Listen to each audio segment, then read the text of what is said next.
Bonjour à tous, bienvenue sur le blog de l'Empire des Gâteaux. Aujourd'hui nous allons faire donc une petite ratatouille comme moi-même j'ai appris à la faire dans la région niçoise. Quelques feuilles de laurier, 3 gousses d'ail. Ma petite astuce perso, on va utiliser de la pulpe de tomate au vinaigre de vin rouge qu'on mettra à la fin de notre cuisson. Pour la cuisson on va utiliser de l'huile d'olive classique et on va assaisonner classiquement sel et poivre. 8 à 10 personnes, j'ai pris 2 aubergines, donc 2 belles aubergines. J'ai coupé également 2 courgettes. J'ai pris un poivron de chaque couleur.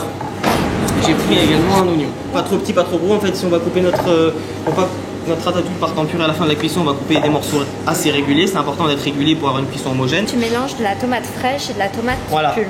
Comme ça va pas nous amener assez de liquide pour la cuisson, on met un petit peu de pulpe de tomate.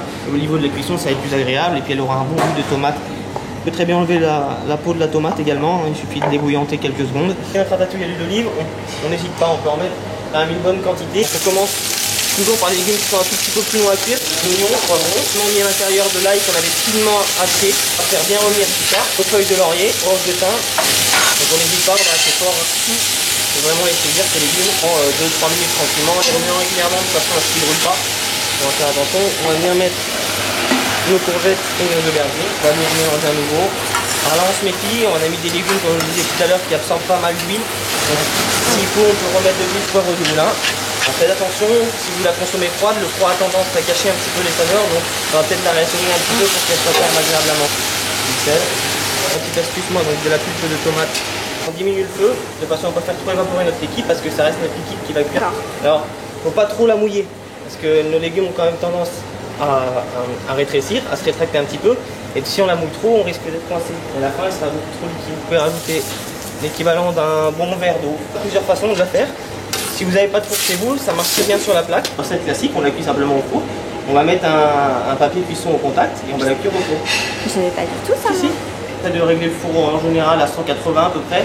Pareil, on pense bien quand même à la mélanger. Donc là, on n'a pas encore ajouté nos tomates fraîches. Non, on va pas rajouter nos tomates fraîches, on les rajoutera un tout petit peu à mi-cuisson. Donc là, on a 10 minutes de cuisson, à peu près 10 minutes de cuisson. Donc nos légumes, on voit qu'ils commencent à avoir absorbé un petit peu de jus, ils n'ont pas du tout la même couleur. Donc ils commencent à cuire tranquillement. On va mettre notre petit papier cuisson tranquillement dessus, de façon à ne pas faire trop brûler nos légumes. Notre four, chez vous, vous le réglez donc à 180, après on est repulsé 180-200.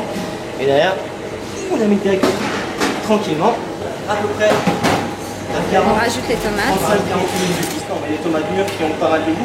On remet notre petit papier. Et 45 minutes de plus. Ils sont bien cuits.